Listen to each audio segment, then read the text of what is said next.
Abra sua Bíblia comigo no livro de 1 Tessalonicenses, capítulo 1. Hoje nós vamos do 1 ao 10, na série Esperança, como ser um verdadeiro cristão. É o tema da aula de hoje. Enquanto você abre, eu quero fazer uma observação. Nós estamos numa escola bíblica, certo? Amém? Escola é para a gente estudar. Então, tem pessoas que aprendem apenas ouvindo. Tem pessoas que precisam ver para poder aprender. E tem pessoas que são sinestésicas, que precisa botar a mão na massa para poder aprender aquilo que está, realmente absorver aquilo que está ouvindo. Então eu convido você, já que nós vamos estar numa série, né, começou no domingo retrasado, né, deu uma pausa e estamos retornando hoje. Traga papel e caneta, tira um caderninho para poder ser o seu caderno de anotações. Nesse período a gente não está conseguindo gravar as mensagens, então é o que você ouvir agora é o que fica. Não tem como você depois ouvir de novo para poder anotar. Então anote, tenha esse hábito de anotar, porque você vai reter mais aquilo que Deus está falando conosco, amém? Então vamos lá, 1 Tessalonicenses capítulo 1, a partir do versículo 1. Paulo e Silvano e Timóteo, a igreja dos Tessalonicenses, em Deus o Pai e no Senhor Jesus Cristo, graça e paz tenhais de Deus, nosso Pai, e do Senhor Jesus Cristo. Sempre damos graças a Deus por vós todos, fazendo menção de vós em nossas orações, lembrando-nos sem cessar da obra da vossa fé, do trabalho, do amor e da paciência, da esperança em nosso Senhor Jesus Cristo, diante de nosso Deus e Pai. Sabendo, amados irmãos, que a vossa eleição é de Deus, porque o nosso evangelho não foi a vós somente em palavras, mas também em poder e no Espírito Santo e em muita certeza, como bem sabeis quais fomos entre vós por amor de vós. E vós fostes feitos nossos imitadores e do Senhor, recebendo a palavra em muita tribulação com o gozo do Espírito Santo, de maneira que fostes exemplo para todos os fiéis na Macedônia e Acaia. Porque por vós soou a palavra do Senhor, não somente na Macedônia e Acaia, mas também em todos os lugares a vossa fé para com Deus se espalhou. De tal maneira que já dela não temos necessidade de falar coisa alguma, porque eles mesmos anunciam de nós qual a entrada que tivemos para convosco, e como dos ídolos vos convertestes a Deus, para servir ao Deus vivo e verdadeiro, e esperar dos céus a seu Filho, a quem ressuscitou dos mortos, a saber, Jesus, que nos livra da ira futura. Amém? Podeis assentar. Vou fazer uma breve introdução. Como a gente teve essa pausa no domingo passado, então eu vou fazer uma breve introdução. Eu não sei se é possível. Tem como você colocar o cronômetro para mim, por favor? Porque senão, irmão, eu vou falar igual uma tagarela. Não dá. E aí, a gente não pode. Então, vamos lá. Vamos entender novamente sobre a igreja de Tessalonicenses. O autor da carta é o apóstolo Paulo. Carta essa que foi destinada aos cristãos em Tessalônica. Ele escreveu essa carta na cidade de Corinto, em sua segunda viagem missionária. E o tema central dessa carta é ser cheios de esperança em Cristo, ou seja, fala sobre a segunda vinda do Senhor. É considerada uma carta escatológica, vamos dizer assim. Ambas as epístolas aos Tessalonicenses falam da segunda vinda, tratando dos eventos que precedem quanto dos que sucedem. Quais são os importantes acontecimentos para que isso venha acontecer? Na primeira epístola, a vinda de Jesus é relatada em relação aos cristãos. E na segunda epístola, sua vinda é relatada em relação aos incrédulos. E aí eu anotei uma curiosidade aqui. A vinda do Senhor é um assunto tão importante no Novo Testamento que ele foi mencionado aproximadamente 320 vezes em seus 260 capítulos. Então, é um assunto que foi muito abordado ao longo do Novo Testamento. Tessalônica era a capital e cidade mais populosa da província romana da Macedônia, com 200 mil habitantes. Em sua segunda viagem missionária, Paulo passou por essa cidade e em pouco tempo. Diz os estudiosos que foram 3 semanas, 3 sábados falando, ensinando e pregando sobre Jesus na sinagoga judaica. Por quê? Porque ele achava mais fácil falar para os judeus que já conheciam a Deus, falar de Jesus para esses judeus, do que falar para os gentios. Isso nessa situação aqui. Estabeleceu ali uma igreja, porém, devido à perseguição, logo precisou fugir, partindo para Bereia. E depois para Atenas, e de Atenas o apóstolo, então, Paulo envia Timóteo, desejando saber como estavam esses novos cristãos em Tessalônica, porque eles estavam enfrentando muitas dificuldades ali naquele local. Porém, antes de Timóteo regressar, Paulo segue para Corinto. Então foi nessa cidade que Timóteo levou as informações da igreja de Tessalônica, e em resposta a essas informações, Paulo então escreve a carta. Resumindo, essa foi o pano de fundo da que estava acontecendo na igreja de Tessalônica. Então agora vamos então, propriamente dito, para destrinchar esses 10 versículos aqui. No versículo 1 diz: Paulo e Silvano e Timóteo, a igreja dos Tessalonicenses, em Deus o Pai e no Senhor Jesus Cristo, graça e paz tenhais de Deus, nosso Pai, e do Senhor Jesus Cristo. No versículo 1 nos mostra que Paulo não estava sozinho quando ele escreveu a carta. Silvano e Timóteo estavam com ele. Silvano aqui, bom, já que eu estou com um universitário aqui, ele pode me ajudar se eu estiver enganado. Mas Silvano aqui é o Silas. Silas, que estava lá na prisão com Paulo, que cantou à meia-noite, as cadeias romperam, né, e eles foram livres, era esse Silas. Então, eles estavam juntos quando Paulo escreveu aos Tessalonicenses e estava na sua segunda viagem missionária. No versículo 2, sempre damos graças a Deus por vós todos. Sempre damos. Ou seja, eles oravam por esses irmãos. Eles clamavam por esses irmãos. Então, Paulo destaca isso, né? A oração deles pelos irmãos em Tessalônica. Mas eu quero começar a me deter a partir do versículo 3.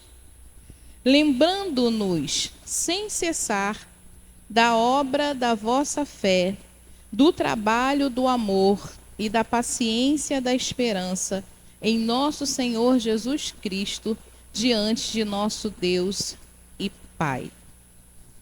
Nesse versículo, se você puder marcar aí na sua Bíblia, nós encontramos 3 elementos que caracterizam uma igreja madura e a base da fé, da vida cristã: fé, amor e esperança.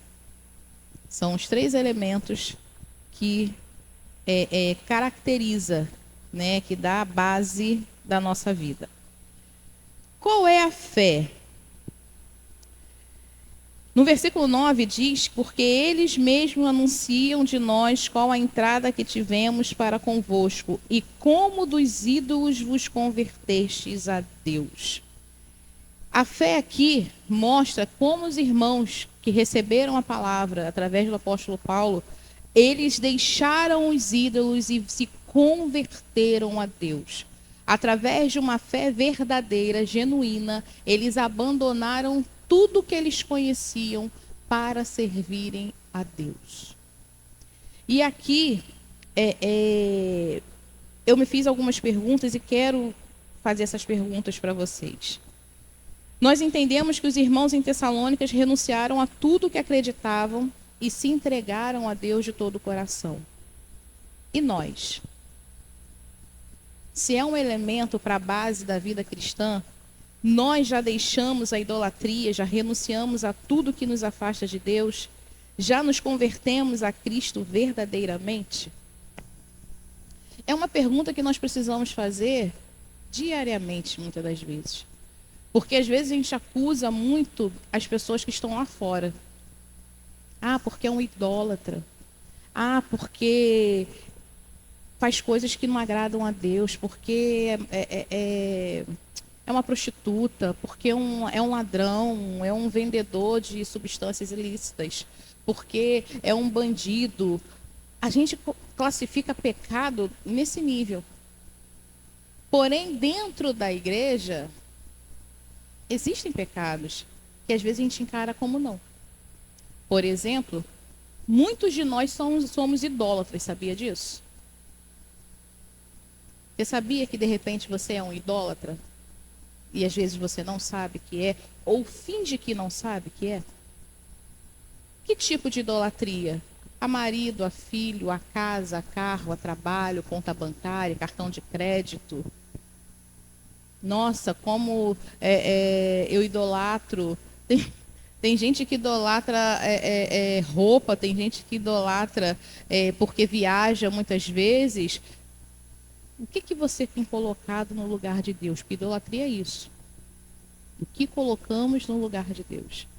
E às vezes com a desculpa, não, é o meu dever cuidar da minha família, é o meu dever cuidar da casa. Eu não estou dizendo que não seja. Mas qual a ordem de importância que você coloca isso? Qual é a sua prioridade de vida? E quando se fala se converter, a pergunta é se convertemos verdadeiramente a Cristo, porque muitas das vezes a gente pode não ser, vou falar no caso de uma mulher, pode ser que a gente não seja uma prostituta ou um garoto de programa, mas muitas das vezes a nossa boca é maledicente. Pecado é pecado. Podemos não ser pessoas que vendemos coisas ilícitas, mas podemos ser pessoas que burlam notas fiscais nos nossos negócios. Qual a diferença? Nenhuma. Então, existem pecados muito bem detalhados dentro da palavra de Deus, que muitas das vezes a gente classifica como aqueles pecados que visualmente nós não praticamos, mas que fazem parte do nosso dia a dia. E às vezes não abrimos mão. E esses irmãos aqui entenderam o que era se converter a Cristo. Era abrir mão de tudo que não agradava a Deus e verdadeiramente seguir a Cristo, ser discípulo de Cristo. Então, nessa manhã, eu queria que você já começasse a refletir sobre isso. Será que somos verdadeiramente convertidos a Deus? Será que realmente eu já abri mão de tudo que me afasta de Deus? Será que realmente eu vivo uma vida piedosa? Será que realmente eu sou um exemplo para aquele que me olha? São as primeiras reflexões que nós precisamos fazer. O segundo elemento aqui que a gente encontra nesse versículo 3 é o amor. Depois que esses irmãos se converteram, lá no versículo 9 diz: como dos ídolos vos convertestes a Deus, para servir ao Deus vivo e verdadeiro. O que nos move a servir a Deus é o amor. A motivação que tem que estar dentro do meu coração e do seu coração é o amor a Deus. É o amor por aquele que entregou o seu filho por nós. Ele nos amou primeiro. E quando nós caminhamos com Cristo, quando nós verdadeiramente entendemos o que é ser convertido, nós nos tornamos discípulo daquele que nos amou. E por isso nós o amamos. E o amor nos move. O amor nos move a irmos além. Além, às vezes, do nosso físico, às vezes, além da nossa exaustão, às vezes, além do nosso cansaço, porque o amor nos move a agradar aquele que nos salvou, a agradar aquele que nos resgatou, a agradar aquele que nos deu direito de termos uma eternidade maravilhosa com Ele. Então, o que precisa nos mover? O amor a Deus. E aí tem o terceiro elemento, que é a esperança, que é a perseverança diante das circunstâncias adversas, aguardando com expectativa a volta de Jesus. O que precisa nos mover? A esperança que um dia Jesus voltará para nos buscar. Se nós não tivermos essas três coisas bem esclarecidas dentro de nós, é difícil nós caminharmos com Cristo. Então, nós precisamos entender que, em primeiro momento, nós precisamos o quê? Reconhecer os nossos erros, o nosso pecado, reconhecer tudo que nos afasta de Deus, nos arrependermos verdadeiramente para que nós sejamos o quê? Convertidos. Depois que nós então somos verdadeiramente convertidos, nós então somos atraídos, impelidos a sermos discípulos de Jesus, ou seja, a seguir os seus passos, seguir aquilo que ele fez, aquilo que ele ensinou, praticar os ensinamentos de Jesus. E isso nos faz termos uma vida piedosa, uma vida que teme ao Senhor. E com isso, e com essa vida piedosa que teme ao Senhor, isso é motivado através do amor. O amor é gerado dentro de nós e ele nos motiva a caminharmos servindo ao Deus verdadeiro, trabalhando em prol do reino. Para quê? Para a nossa esperança, para que nós cheguemos até aquele tão sonhado dia, prometido dia, que Jesus irá voltar. Então isso precisa estar muito bem esclarecido dentro da nossa mente, para que a gente verdadeiramente sejamos cristãos em Cristo. A fé que resulta, essa fé aqui de deixar, agora voltando para os Tessalônicos, a fé que foi gerado dentro desses irmãos, foi uma fé que resulta em trabalho. Onde tem fé verdadeira, tem obras, tem serviço, tem trabalho para o reino. O fruto da nossa fé gera trabalho. Esse esforço é motivado pelo amor. Que amor? O amor do que Jesus fez por mim na cruz. E aí eu vou falar no singular, para que você internalize isso. Que amor precisa, a fé que gera trabalho, trabalho esse que é movido pelo amor. O amor que Jesus fez por mim na cruz. O que precisa motivar eu e você a trabalhar no reino é o amor. Que Jesus morreu na cruz, derramou o seu sangue, foi chicoteado, foi humilhado, foi cuspido, passou por coisas que humanamente falando era impossível de algum humano passar, mas ele passou. Ele poderia ter desistido, mas não desistiu. Ele foi obediente ao Pai até o fim, porque ele sabia que se ele desistisse, todos nós estaríamos condenados. Por amor, ele se entregou.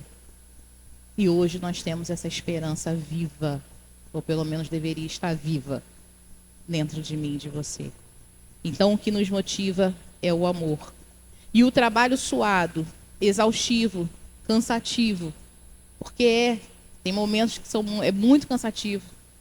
A gente se cansa demais, a gente se exausta demais. Mas esse trabalho, a lenha, o combustível, tem que ser o amor pelas pessoas, pelas almas que ainda não encontraram a fé verdadeira. Então, que trabalho é esse? O trabalho é alcançar os não alcançados. E essa igreja em Tessalônica, ela não parava de crescer. Paulo ficou apenas com eles 3 semanas.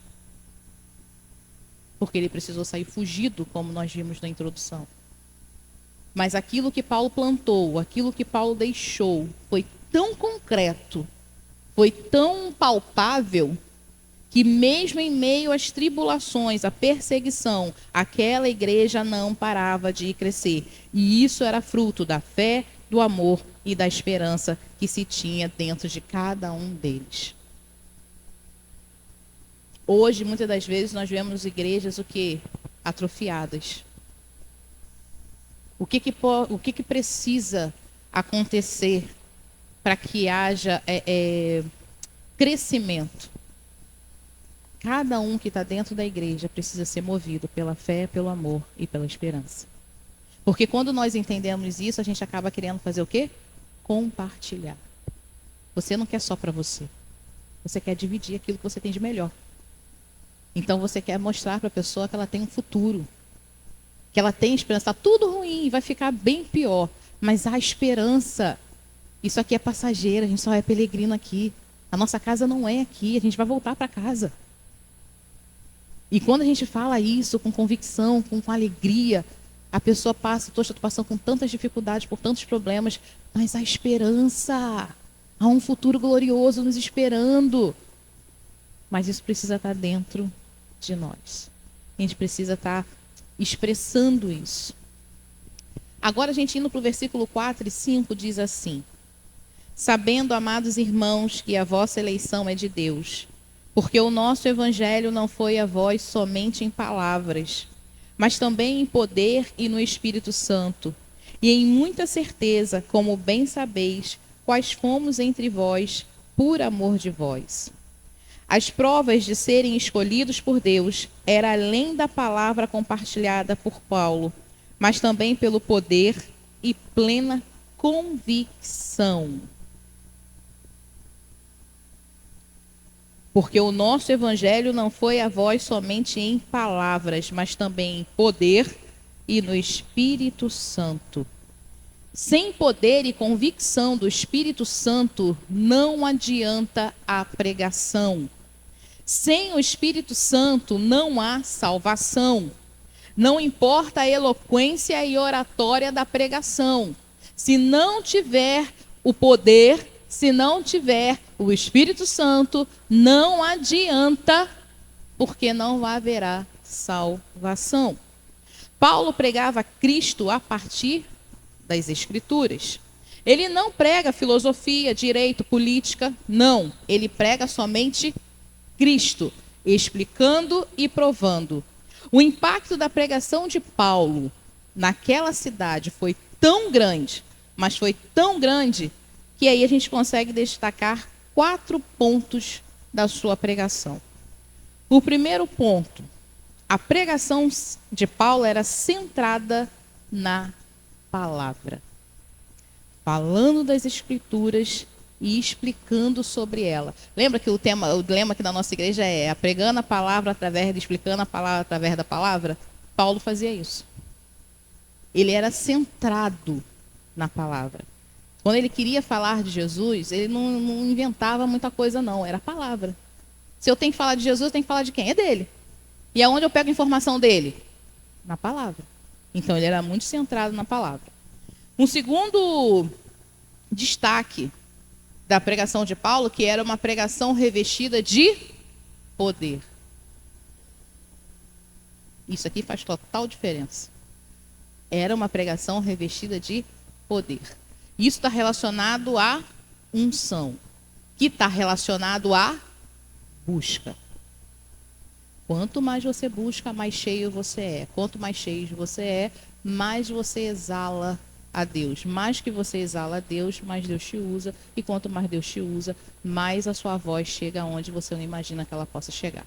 Então, a unção, ela faz a diferença. O terceiro destaque sobre a pregação de Paulo é uma pregação marcada por profunda convicção. Isso aqui é 10 para tudo. Uma pregação marcada por profunda convicção. O quanto está mergulhado naquilo que ensina e fala. Eu lembro que eu tive um professor de história,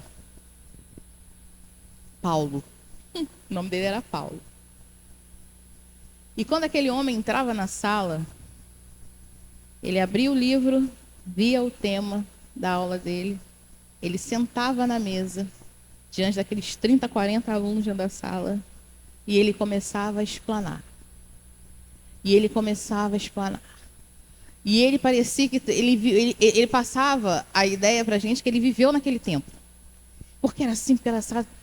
Os alunos, até os bagunceiros, eles paravam e bebiam daquilo que saía daquele professor. Porque ele era tão convicto daquilo que ele ensinava, que não gerava dúvida. A gente não tinha dúvida daquilo que ele falava. A gente poderia não entender alguma palavra, mas dúvida daquilo que ele estava contando, jamais. Porque ele era convicto daquilo que ele falava. Nós precisamos ser convictos daquilo que nós falamos. Nós precisamos ser convictos daquilo que pregamos. Isso significa que nós devemos viver aquilo que pregamos. É muito fácil subir aqui em cima, que não é, e eu falar coisas que eu não vivo. Quem sabe? Só meu marido que convive comigo. e minha filha. Mas vocês não. Então eu posso aqui, de repente, me revestir de uma santidade imaculada e vocês acreditarem nisso. Mas na prática, nós só conseguiremos impactar qualquer pessoa se nós falarmos convictamente sobre aquilo que vivemos, sobre aquilo que sentimos. Então, se nós mergulhamos na palavra, se nós realmente buscamos ao Senhor na palavra, nós somos muito convictos daquilo que falamos. E Paulo era assim. Ele era muito convicto do Jesus que ele pregava. Ele era muito certeiro daquilo que ele falava. E nós precisamos ser assim. Nós precisamos ter sangue nos olhos quando a gente fala de Jesus. A gente precisamos passar convicção daquilo que nós falamos. Mas a gente só consegue fazer isso se realmente a gente conhecer Jesus. Às vezes nós estamos dentro da igreja e a gente não conhece Jesus. A gente não conhece o poder dele. A gente não conhece a soberania dele. E nós não conhecemos o amigo que anda conosco em todas as horas. Então Paulo, ele tinha, ele era muito convicto, ele passava muita verdade quando ele falava.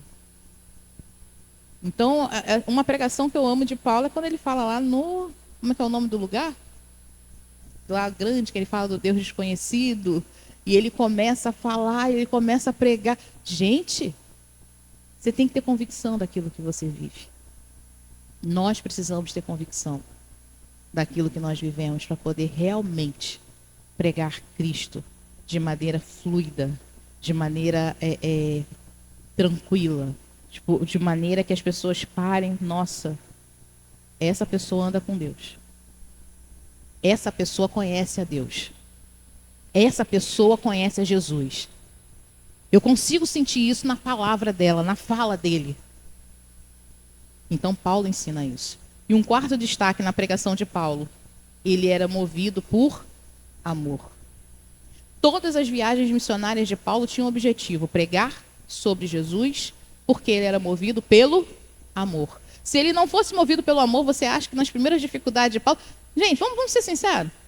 Será que a gente seria capaz de passar tudo que Paulo passou? Para pregar o evangelho?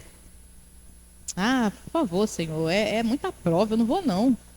E manda outro. Ou então levanta umzinho aqui, outrozinho ali, e eles vão fazendo. Não. Ele era movido por amor a Cristo, por amor às experiências dele com Cristo. Ele era movido porque ele falou assim, eu não quero só para mim, eu quero que outras pessoas vivam aquilo que eu vivo. Eu quero que as outras pessoas tenham a esperança que eu tenho, que um dia Jesus voltará. Então ele era movido pelo amor. Quer ter uma evangelização poderosa? Quer ter uma pregação eficaz? Quer falar de Jesus de forma impactante? Fale a palavra, debaixo da unção do Senhor, seja cheio do Espírito Santo, tenha muita convicção do que você prega e seja movido por amor. É assim que a gente consegue ganhar muitos para Cristo. Dá trabalho. Porque requer busca, requer estudo, requer tempo com Deus, requer aprendizado. Por isso que no início eu falei, isso aqui é o quê? É uma escola. Quando nós encaramos, a gente precisa ter algumas coisas na nossa cabeça, que muitas das vezes as pessoas não nos falam isso. Mas escola bíblica dominical é para você vir aprender, anotar. Sabe? Ter um papel e caneta. Não é para anotar tudo que a pessoa está aqui na frente falar. Não é. Mas você precisa ter pelo menos os tópicos para que você depois em casa, poxa, a pessoa, o pregador lá, o professor falou isso. Deixa eu me aprofundar um pouco mais sobre isso, sobre esse assunto. E de repente isso vai gerar perguntas que na semana seguinte, olha só, dá licença. O senhor ensinou um negócio no domingo passado que eu fui estudar durante a semana e gerou uma dúvida em mim. Será que você pode me esclarecer? Eles estão aqui abertos para isso. Vamos lá. Hoje eu estou aqui no papel de professora. Domingo passado eu estava dentro da sala. Domingo retrasado eu estava dentro da sala. Então eu não ouvi a introdução do Geraldo. que eu fiz? Querido, você pode me liberar seu esboço? Eu não estava lá dentro, eu quero saber o que você falou. Quero saber qual foi o norte que você deu ali. E aí eu li o esboço dele, ele falou assim, olha, isso aqui é mais importante, isso aqui é mais importante, isso aqui é mais importante. E fui estudar. E sou muito rasa, gente. Sou muito tranquila em relação a isso. Sou muito rasa, né? E fui estudar. Para quê? Eu fui tentar dar o melhor naquilo dentro das minhas condições. Mas isso requer tempo. E muitas das vezes a gente quer falar de Jesus assim, não, porque Jesus, sabe, é aquele que morreu na cruz, que derramou seu sangue para te salvar, para me salvar. Então, vem para Jesus. Gente, isso foi o ápice. Mas Jesus nos ensinou tantas coisas. Jesus, ele nos ensinou tanto como viver de forma piedosa, dando a outra face. Olha, às vezes acontecem coisas que as pessoas vêm conversar com a gente, aí você perde às vezes uma oportunidade. Às vezes porque não tem conhecimento. Olha, Isabel, você sabia? Porque fulana fez isso comigo, aquilo outro, aquilo outro. Sabe o que eu vou fazer, Isabel? Eu vou mesmo, vou processar, vou fazer isso, vou fazer aquilo, vou parar ele na esquina, vou dar uma surra. Não faz isso, minha irmã. Olha, eu conheço um amigo que me ensinou tantas coisas, eu quero ensinar isso para você. Esse amigo nos ensinou que a gente deve perdoar 70 vezes 7. Mas eu fui a pessoa que foi injustiçada. Sim, e ali você abre. E você ensina que Jesus vai além. Mas você precisa conhecer Jesus. Porque se você não conhece, o que você vai falar? Vai lá, bate mesmo, você está coberto de razão. Então nós precisamos buscar ao Senhor e ser cheio da palavra. Nós precisamos buscar ao Senhor e ser revestido de poder. Nós precisamos buscar ao Senhor e ser cheio do Espírito Santo. Nós precisamos buscar ao Senhor para sermos convictos daquilo que nós falamos, daquilo que nós pregamos. E aqui cabe também falar que o nosso testemunho às vezes não é falando. Às vezes é o nosso modo de viver. Às vezes tem pessoas que nos observam, mas não conversam conosco. Mas nos observam e através dessa observação conseguem decifrar. Ali tem um servo de Deus, ali tem um homem de Deus, ali tem uma mulher de Deus. Pela nossa atitude. E isso a gente só consegue se a gente realmente sair do raso e começarmos a mergulhar na presença do Senhor. Então, Paulo, em sua pregação, a gente consegue destacar esses 4 pontos. Pregação centrada na palavra, pregação revestida de poder, pregação marcada por profunda convicção e uma pregação movida por amor. Isso faz você falar de Jesus várias vezes para a mesma pessoa e não desistir dela. Então, é o amor que faz a gente fazer isso. Continuando, Tessalonicenses, capítulo 1, a gente vai ler agora do 6 ao 9. E vós fostes feitos nossos imitadores e do Senhor, recebendo a palavra em muita tribulação, com gozo do Espírito Santo, de maneira que fostes exemplo para todos os fiéis na Macedônia e Acaia. Porque por vós soou a palavra do Senhor, não somente na Macedônia e Acaia, mas também em todos os lugares a vossa fé para com Deus se espalhou. De tal maneira que já dela não temos necessidade de falar coisa alguma, porque eles mesmos anunciam de nós qual a entrada que tivemos para convosco, e como dos ídolos vos convertestes a Deus, para servir o Deus vivo e verdadeiro. O discipulado dos irmãos em Tessalônica foi muito eficaz, pois foi reconhecido como modelo, um padrão, um exemplo, pois eles foram imitadores de seus discipuladores e de seu mestre, aceitando o evangelho com a verdadeira alegria do Espírito, apesar de muita tribulação. Nós escutamos muito no meio evangélico, podemos dizer assim. Eu, pelo menos, cresci escutando muito isso. Não olha para mim, não, olha para Jesus.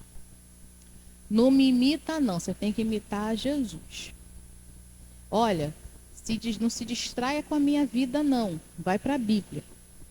Olha, O mais importante é você não olhar para o homem, mas você olhar para Cristo. Em parte eu concordo, mas em parte não. Se nós somos discípulos de Jesus, as pessoas têm que olhar para quem? Para quem? Para nós. Se nós educamos os nossos filhos, a gente precisa ser o que para os nossos filhos?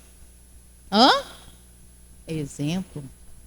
Se para os nossos filhos nós precisamos ser exemplo, é sinal que nós queremos que os nossos filhos orem o quê? Para nós. Se meu pai é uma pessoa que ora, eu quero ter uma vida de oração. Se minha mãe é uma boa dona de casa, não, eu quero ter esse exemplo para mim. Então, se nós queremos que os nossos filhos olhem para nós e que nós sejamos exemplos para ele, por que as pessoas não podem olhar para nós quando nós temos que mostrar Cristo? Não é uma coisa meio equivocada? Ah, irmã, mas peraí. É porque eu tenho defeitos. Eu também tenho, todo mundo tem. Alguém aqui é perfeito? Porque se alguém aqui é perfeito e ainda está na terra, tem alguma coisa errada. Você já era para ter ido para o céu há muito tempo. Porque aqui está cheio de imperfeito. Então, todos somos imperfeitos. Mas o que diferencia cada um de nós? É a nossa tentativa de acerto. Tem uns que já estão bem à frente. Sabe, aquela pessoa ali que já tem aquela vida ali regularzinha de oração, que já tem bem regulado, estudo bíblico, que procura ali ser fiel à palavra em tudo. Tem aquele que está no meio do caminho, tropeça aqui, tropeça ali, tem uma pedra na frente, ai Senhor, perdão.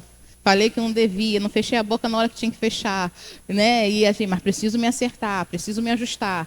E tem aquele que está começando, que fala um monte de coisa que não tem que falar, que faz um monte de coisa que não tem que fazer. E aí você tem que fazer assim, vem cá, não é assim, é desse jeito.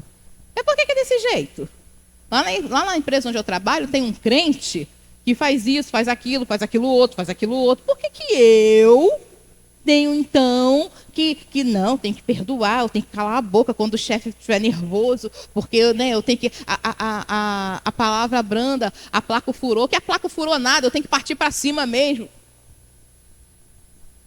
Lembra que eu falei do testemunho? Que muitas das vezes a gente tem que falar sem falar? E às vezes a gente não entende isso. E aqueles irmãos em Tessalônica, a vida piedosa deles ecoou além de Tessalônica. Macedônia, Acaia, foi além. O estilo de vida daqueles irmãos romperam barreiras. E Paulo já não precisava falar mais nada. Porque eles testemunhavam verdadeiramente a Cristo. Será que o nosso estilo de vida testemunha Cristo? Será que se eu bater lá na porta do seu vizinho, você pode me dar uma descrição aqui da vida do seu vizinho aqui do lado? Você pode me dizer algumas palavras sobre ele? Eu estou fazendo um trabalho, eu quero falar sobre ele. Eu quero saber o que os vizinhos falam dele. Misericórdia, é crente. Eu não sabia que era crente, não. É? Sério? De que igreja? Quem é o pastor? Assim começa a conversa. Ou será que quando alguém perguntar ao seu respeito, não, aquele ali é um homem de Deus. Não sei onde congrega, não sei quem é o pastor, não sei qual é a igreja, mas é uma pessoa que quando você para conversar com ele, nossa, você sai outro. Sabe, você chega amargurado, cheio de problema, atribulado, ele tem sempre uma palavra para poder falar com você. E quando você termina de conversar com ele, você é outra pessoa, se sente leve. Porque Deus exalou através da vida dele. Será que Deus se exala através da nossa vida? Então, irmãos, vamos cortar esse negócio. Seja imitador de Deus, mas não olha para mim, não. Não, as pessoas têm que olhar para você, sim. As pessoas precisam te imitar, sim. E se você não está fazendo por onde, faça. Porque entenda, há muitos olhos voltados para você. Que você nem sabe. Mas há. Um dia você acaba sabendo. Nossa, eu te observava quando você passava todos os dias com a sua filha ou com seu filho. Olha, eu te observava todos os dias quando você ia para o trabalho. Olha, eu te observava todos os dias quando você estava dentro do ônibus indo para o trabalho. Eu sentava uns 2 bancos depois de você. E eu te observava todos os dias o que você fazia, quando você ia e quando você voltava. Eu te observava todos os dias na fila, quando você estava esperando para poder pegar a condução. Eu te observava todos os dias quando você sentava para comer no refeitório da empresa. Eu te observava todos os dias. E você fala assim, nossa, como assim? São olhos que você não espera que estão sobre você. Então, sim, nós precisamos ser pessoas que sejam exemplo. Nós precisamos imitar para virar exemplo. Então, a quem a gente tem que imitar? Jesus. Nós não vamos ser hipócritas. Tem pessoas que nós olhamos para ela e falamos assim, eu queria ser igual a ele quando crescer. Eu queria ser igual a ela quando crescer. Isso não é idolatria, irmãos. Isso é você se inspirar em alguém. Nós precisamos nos inspirar em pessoas.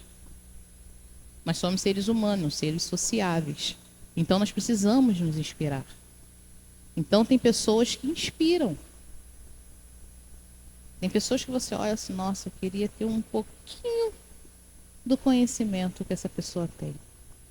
Só um pouquinho. Mas como que a gente faz isso? Estudando. Não basta só desejar, a gente precisa fazer a nossa parte. Às vezes a gente quer ser com uma pessoa, mas não ter o trabalho que a pessoa tem. A gente já quer que seja por osmose, ou encostar assim no braço e pá, peguei. Só que eu tenho que fazer todo o caminho que aquela pessoa fez. E às vezes a gente não quer fazer. Às vezes a gente fala assim, nossa, eu queria ser tanto usado pelo Senhor, mas você não consegue nem parar para orar. Não é? Não tenho tempo. Minha vida é tão corrida. Mas eu queria tanto ser usado por Deus. Faça a sua parte. Vai orar, vai jejuar, vai ler Bíblia, vai estudar. Venha para a escola bíblica dominical para estudar. Quando a gente muda essa mentalidade, isso é muito bom. Esse momento da manhã é de estudo. Então é o momento que você tem que anotar, é o momento que você tem que se questionar, é o momento que você tem que refletir, é o momento que depois, se não perguntar quando terminar a aula, olha só, pastor, eu não entendi, será que você pode me explicar isso aqui de novo?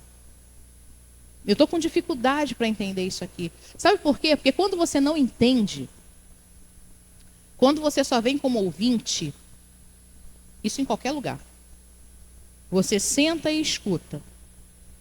Quando a pessoa falar assim, terminou. Se pergunta o que a pessoa falou. Tem pessoas que não vão reter nem 10% do que foi dito. E aí, como é que você pode praticar aquilo que você aprendeu? Não pratica.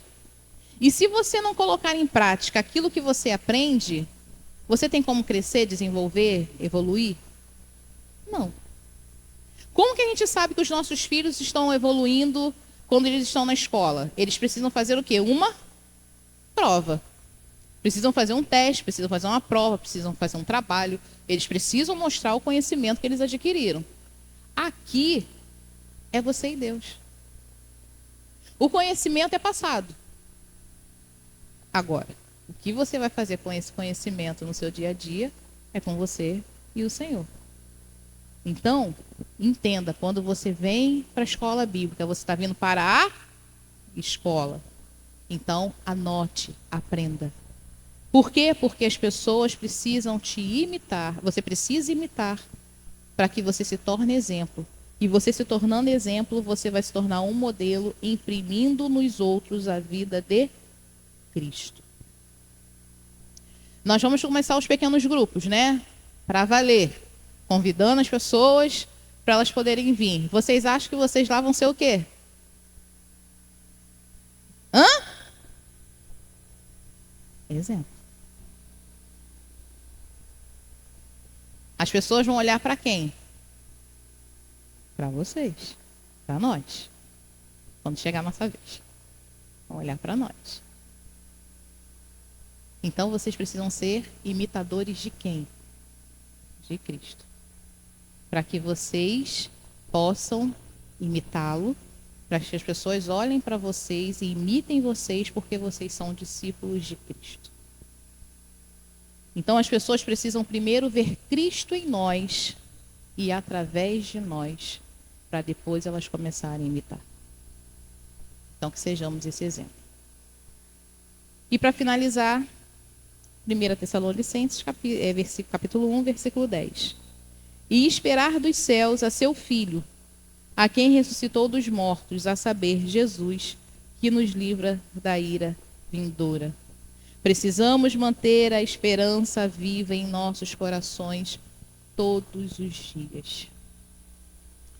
O que nos move? Saber que um dia Jesus irá voltar, irá nos buscar, irá nos levar, irá nos tirar dessa terra que está tão contaminada, que está tão corrompida.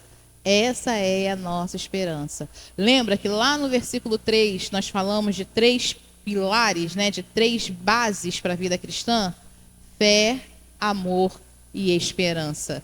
Então essa esperança precisa estar viva nos nossos corações.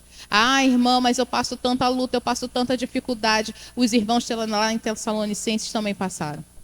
Eles passaram perseguição, eles passaram muita tribulação. E a gente leu que no período de muita tribulação, a igreja cresceu, a igreja avançou. E o que movia também o coração deles era o quê? O gozo no Espírito Santo, a alegria no Senhor.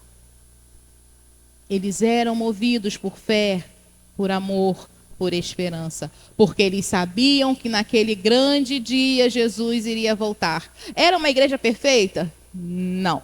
Ao longo dos estudos nós vamos descobrir alguns problemas que tinham essa igreja e por que Paulo também precisou escrever essa carta, para esclarecer algumas dúvidas que estavam tendo naquele lugar. Mas independente das dúvidas, eles eram movidos por fé, por amor e por esperança. A Bíblia já fala nos primeiros versículos que eles eram que convertidos verdadeiramente a Deus, a Cristo. Então a conversão já tinha acontecido. A conversão deles era genuína. Eles criam no Deus verdadeiro. Eles já tinham abandonado tudo e se convertido verdadeiramente a Deus. E eles já serviam a Deus, eles já serviam ao Deus vivo e verdadeiro. Eles se converteram e já foram servir. Isso já era palpável na igreja de Tessalônica.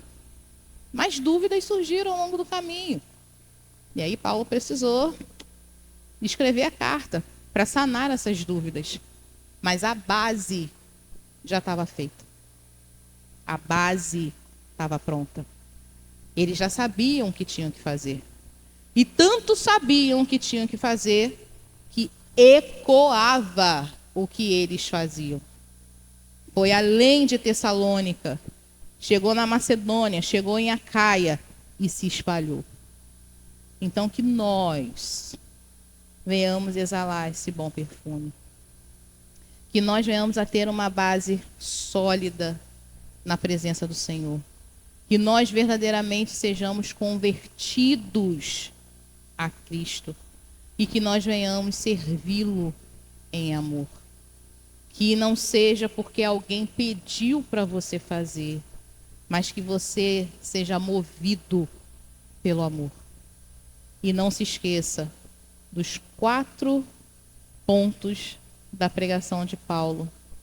Era uma pregação que era centrada na palavra.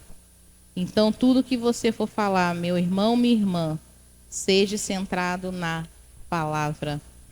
Seja uma pregação revestida do poder de Deus. Isso significa que você não pode ser raso. Você precisa mergulhar na presença do Senhor para que você seja cheio do Espírito Santo. Uma pregação marcada por profunda convicção. Você precisa entender de quem você fala, de como você vive, a quem você serve. Você precisa entender a quem você serve.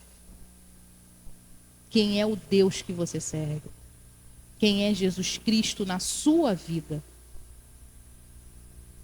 Deus é o Criador de todas as coisas. Jesus foi aquele que morreu por mim. É só isso? Quem é Deus para você? Quem é Jesus para você? Quais são as experiências que você tem com Ele? Isso faz você ter uma pregação marcada por profunda convicção. Paulo tinha experiências com Deus. Eles entendam, foram 3 semanas apenas, foram 3 sábados.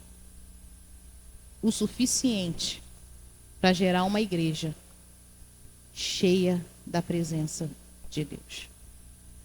E o último destaque era uma pregação movida por amor. Fulano não tem mais jeito. Para mim, não. Para você, muito menos.